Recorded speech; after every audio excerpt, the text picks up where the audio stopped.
ത്യാഗം.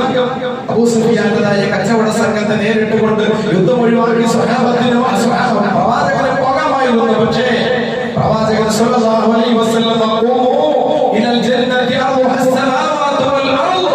ഓ സ്വഹാബ, ഈ ആകാശഭൂമികളെക്കാൾ വിസ്തൃതമായ സ്വർഗ്ഗത്തിലേക്ക് നിങ്ങൾ മുന്നേറൂ എന്ന് സ്വഹാബത്തിനോട് പറഞ്ഞപ്പോൾ മഹാനായ ഉമൈർ ബിൻ ഹിമാമത്തുൽ അൻസാരി റളിയല്ലാഹു അൻഹു ചോദിച്ചു, നബിയേ, സ്വർഗ്ഗത്തിന് ഇത്രമാത്രം വിശാലതയുണ്ടോ നബിയേ?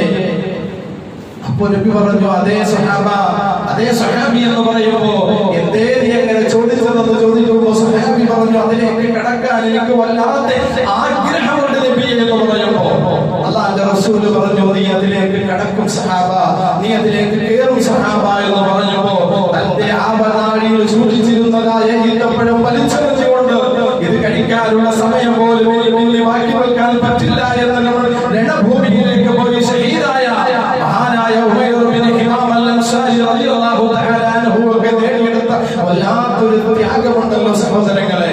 ആ ഒരു ത്യാഗസന്നദ്ധത, വല്ലാത്ത ലക്ഷ്യബോധമുണ്ടാകണം. മരണത്തിനോട് ഭയമില്ലാതിരിക്കേണ്ടതുണ്ട്.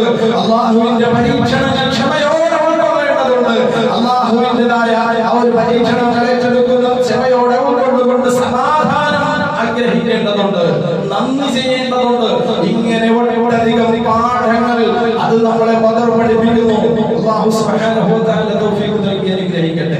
പരിശുദ്ധമായ ഇസ്ലാമിന്റെ ഈ ഒരു യുദ്ധത്തിന്റെ ഇങ്ങനെ പറയുമ്പോൾ പരിശുദ്ധമായ ഇസ്ലാം ഒരിക്കലും യുദ്ധത്തിനെ, അക്രമത്തെ, അനീതിയെ ഒരിക്കലും പ്രോത്സാഹിപ്പിക്കുന്നില്ല. സമാധാനമാണ്. നമ്മൾ ഒരാളെ കണ്ടുമുട്ടുമ്പോ അസ്സലാമു അലൈക്കും എന്നാ പറയുന്നത്. എന്റെ അർത്ഥം, നിനക്ക് അല്ലാഹുവിന്റെ സമാധാനം ഉണ്ടാകട്ടെ. എല്ലാവരും അത് പറയുന്നു മുസ്ലിമീങ്ങൾ. ആ സമാധാനത്തിന്റെ പ്രസക്തി, അതിന് എത്രമാത്രം പ്രസക്തി, എത്രമാത്രം അതിനുള്ളതായ ആ ഒരു വല്ലാത്ത ആ ഒരു സ്ഥാനം ഇസ്ലാം കൽപ്പിക്കുന്നുണ്ട് എന്ന് നാം ഓരോരുത്തരും മനസ്സിലാക്കണം. ഒരിക്കലും ബദർ അങ്ങോട്ട് പോയി ശത്രുക്കളെ ഒതുക്കാൻ വേണ്ടി ചെയ്തതല്ല. ആദർശത്തെ സംരക്ഷിക്കുവാൻ, ജീവിക്കുവാനുള്ള വല്ലാത്ത അവകാശ സംരക്ഷണത്തിന് വേണ്ടിയുള്ള പോരാട്ടമായിരുന്നു.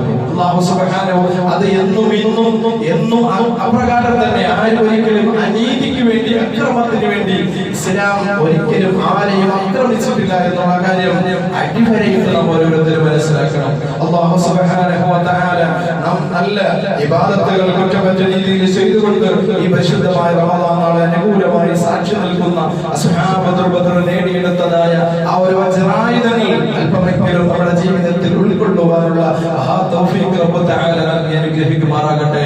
വഅഹ്റു ദഅവാനാ അൽഹംദുലില്ലാഹി റബ്ബിൽ ആലമീൻ. അസ്സലാമു അലൈക്കും.